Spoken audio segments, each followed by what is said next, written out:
উপস্থিত ঢাকা বিশ্ববিদ্যালয় কেন্দ্রীয় ছাত্র সংসদ ডাকসুর ক্রীড়া সম্পাদক, এই এলাকার কৃতি সন্তান আরমান হোসেন, উপস্থিত জিকরগাছা, চৌগাছা এবং যশোরের সংগ্রামী নেতৃবৃন্দ, উপস্থিত সম্মানিত মা, বোন এবং আপারা, উপস্থিত সাংবাদিক বন্ধুগণ, শহীদ পরিবারের সদস্যবৃন্দ এবং বিপ্লবী ছাত্র জনতা, আসসালামু আলাইকুম ওয়া রাহমাতুল্লাহি ওয়া বারাকাতুহু।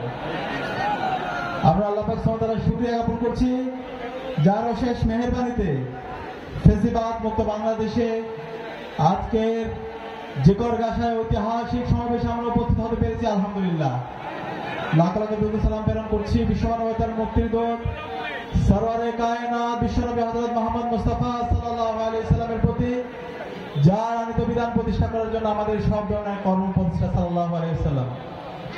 শ্রদ্ধার সাথে স্মরণ করছি আজাদী আন্দোলনের সকল শহীদদের, বিশেষ করে জুলাই বিপ্লবের শহীদ আবু সাঈদ, শহীদ ওয়াসিম, শহীদ শান্ত, শহীদ আলী রায়হান এবং অত্র এলাকার শহীদ ইমতিয়াজ আহমেদ জাবির এবং শহীদ আব্দুল্লাহ সহ আমাদের 2000 ভাই বোনকে, যাদের আত্মত্যাগের মাধ্যমে আজকে আমরা ফেসিবাদ মুক্ত বাংলাদেশ পেয়েছি।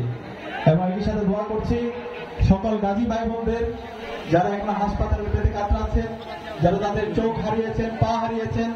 আল্লাহ পাক সুবহানাহু ওয়া তাআলা সকল গাজী ভাই বোনদের দ্রুত সময়ের মধ্যে সুস্থতা নিয়ামত দান করুন, আল্লাহুম্মা আমিন। সংগ্রামে উপস্থিতি, আজকে আমরা এমন একটি ঐতিহাসিক গণজমায়েতে উপস্থিত হয়েছি, যে গণজমায়েতে কোন চাঁদাবাজ নাই, যে গণজমায়েতে কোন টেন্ডারবাজ নাই, যে গণজমায়েতে কোন সন্ত্রাসী নাই, যে গণজমায়েতে আছে জুলাইয়ের শহীদদের আকাঙ্ক্ষাকে ধারণ করে একটি বৈষম্যহীন ভিত্তিক বাংলাদেশ বিনির্মাণের যে আকাঙ্ক্ষা লালন করে, সেই আকাঙ্ক্ষার সংগ্রামী ছাত্র জনতা আজকের ঐতিহাসিক যুব সমাজে উপস্থিত হয়েছে। সম্মানিত উপস্থিতি, আজকে আপনাদের এই আসনে যিনি প্রার্থী হয়েছেন তার নাম কি? সবাই একসাথে বলেন। তার প্রতীক কি? ডাক্তার মুসলিউদ্দিন ফরিদ। আপনারা কি শহীদ মীর কাসেম আলী ভাইয়ের নাম শুনেছেন? শহীদ মীর কাসেম আলী কে ছিল? শহীদ মীর কাসেম আলী বাংলাদেশ ইসলামী ছাত্র শিবিরের প্রথম কেন্দ্রীয় সভাপতি। শহীদ মীর কাসেম আলী ইসলামী ছাত্র শিবিরের মতো এত বড় ছাত্র সংগঠন প্রতিষ্ঠা করার পরে বাংলাদেশের প্রতিটি প্রান্তরে সত্যের পথে তরুণ সমাজদেরকে আহ্বান করার জন্য, সব দক্ষ আদর্শ দেশপ্রেমিক নাগরিক তৈরি করার জন্য ইসলামী ছাত্র শিবির প্রতিষ্ঠা করে সারা দেশে ছড়িয়ে দিয়েছিল। পরবর্তীতে ইসলামী ছাত্র শিবির প্রতিষ্ঠার পরে শহীদ মীর কাসেম আলী অসংখ্য প্রতিষ্ঠান তৈরি করেছিল। তিনি হাসপাতাল প্রতিষ্ঠা করেছেন, স্কুল করেছেন, কলেজ করেছেন, মাদ্রাসা করেছেন। আজকের যে আপনি দেখতে পান ইসলামিক হাসপাতাল, সেটা শহীদ মীর কাসেম আলী ভাইয়ের হাত ধরে তৈরি। আজকের যে ইবনে সিনা হাসপাতাল দেখতে পান, সেটা শহীদ মীর কাসেম আলী ভাইয়ের হাত ধরে তৈরি।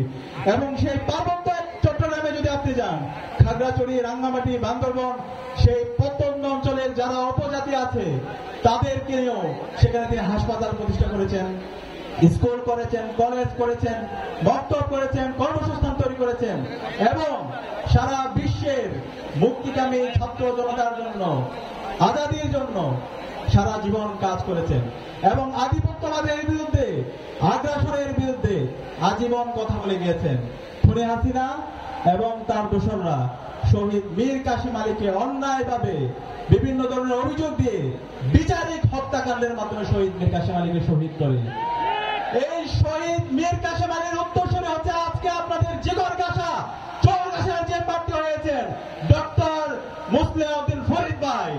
শহীদ মীর কাসেম আলী যেভাবে সারা জীবন মানবতার জন্য কাজ করে গিয়েছেন, সেই পার্বত্য চট্টগ্রামে হাসপাতাল, স্কুল, কলেজ প্রতিষ্ঠা করেছেন, সারা বাংলাদেশে অসংখ্য প্রতিষ্ঠান করেছেন, আধিপত্যবাদীর বিরুদ্ধে, আগ্রাসনের বিরুদ্ধে কথা বলে গিয়েছেন।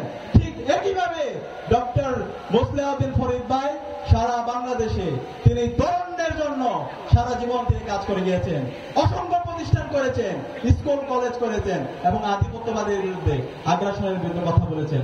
সর্বশেষ যে জুলাই বিপ্লব হয়েছে সেই জুলাই বিপ্লবে আমাদের ডক্টর মোসলেউদ্দিন ফরিদ ভাই সার্বিকভাবে আমাদেরকে সহায়তা করেছেন। আপনারা জানেন ছাত্রলীগের সন্ত্রাসীরা ঢাকা বিশ্ববিদ্যালয়ে বহিরাগত নিয়ে এসে 15 জুলাই আমাদেরকে মেরে রক্তাক্ত করেছিল। আপনারা দেখেছিলেন না সেই রক্তাক্ত ছবিগুলো? এবং যেদিন আমাদেরকে মেরে রক্তাক্ত করেছিল এরপর আমরা সিদ্ধান্ত নিয়েছিলাম এই খুনি হাসিনার পতন না হওয়ার আগ পর্যন্ত আমরা থামবো না। আমরা যদি একজন থাকি একাই লড়াই চালিয়ে যাব।